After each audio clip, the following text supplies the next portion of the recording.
Hey guys, Rhett here down in Birmingham at a client's property. My client has this property under contract for $75,000 and a couple big ticket items right off the bat. Number one, house needs a new roof, okay? But that's kind of standard in some of these houses down here where they're beat over and over and over again by weather and heat and weather and heat.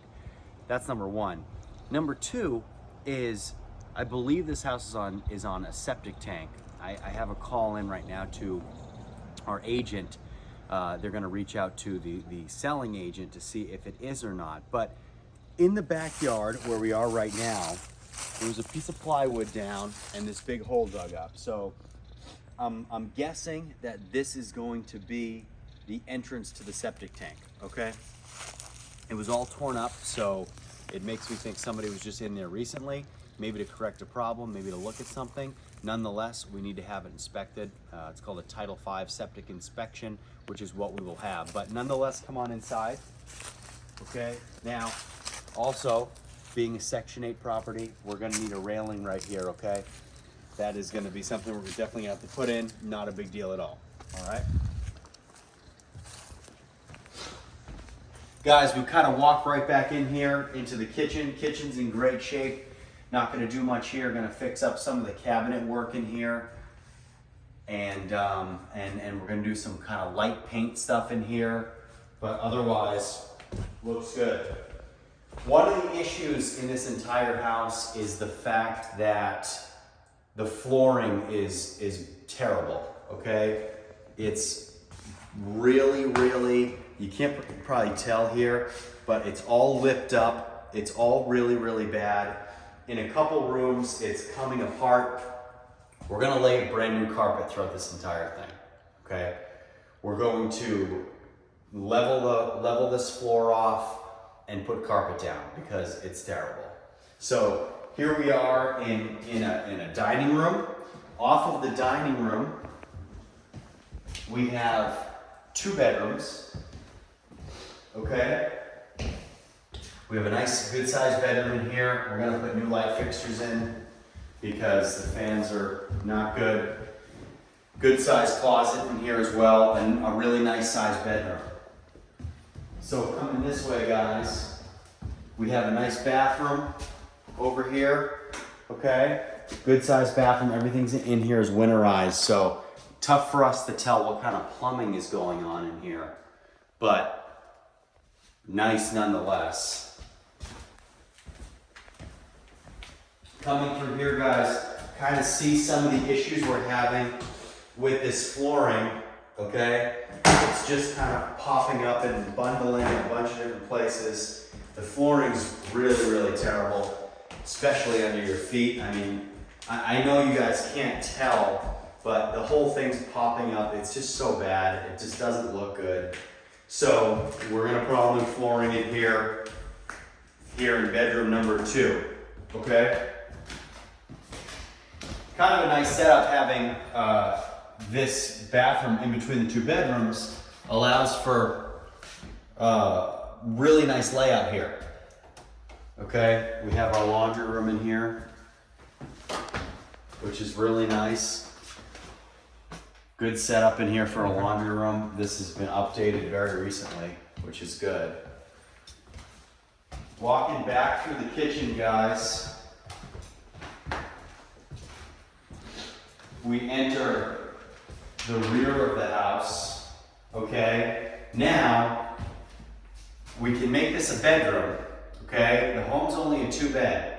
We can convert this into a bedroom only by adding a door right there and a closet. Right now, it's only a 2-bed. So, definitely an option for us, It's, as a 2-bedroom, the amount of rehab that needs to take place here is not gonna be short, considering we've got to put a roof on. We have to do some electrical work in here. The HVAC unit is not kicking on. We have to service the HVAC unit. We have to get the septic inspected before we buy it.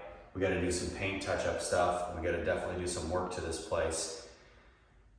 I definitely would suggest adding a bedroom in here, but then the problem is, then we turn this room right here this is gonna have to be our living room. If this is our living room, we don't really have a kitchen space. It just doesn't flow very well for a 3-bedroom home.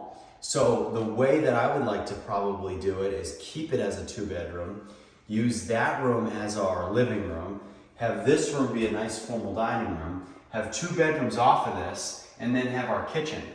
So, I just heard the unit kick on, which is good, but, oh, there it goes.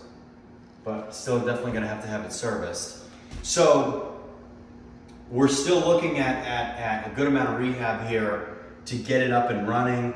And then it's just a bunch of little stuff, guys, as goes with turnover work when you have units like this. So I think leaving it as a 2-bedroom is gonna be the best bet. I think having this as a 3-bedroom home and having this be the only common area in the entire house is not the right decision when we talk about trying to keep tenants in a unit for a long period of time. That's not how we're gonna do it. We're gonna do this in a way that we want people to be comfortable. We don't wanna try to jam things together to make money. That's not what we're about here on the channel. Now, some other people might wanna do that. That's not what we wanna do here. Actually reminds me, come over here, I wanna show you one more thing that needs to be done. At some point, somebody tried to kick this door in and looked like they succeeded, okay, but it held. So what happened was it literally punched this whole door frame back. So we have to replace this door frame, which is no problem at all. Same thing here with this lock. We just gotta fix that lock up.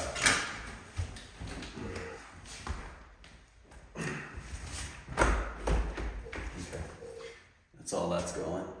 There we go. Okay. So that's kind of what we're looking at here, guys. In the living room right here, dining room in here. We have our 2 bedrooms. Everything's a good size as it is, so I think we'll probably keep this as a 2-bedroom. Now, $75,000 is too expensive for just a 2-bedroom, so we would need to go back and get this at a lower price, especially knowing that it needs a roof done and it needs some other things. But otherwise, I really love it, and hopefully we can get a deal with the seller to get it for the right price. Let me know what you guys think. Leave your questions, comments below. I'd love to hear what you guys think about it, and we'll go from there. We'll see you next time.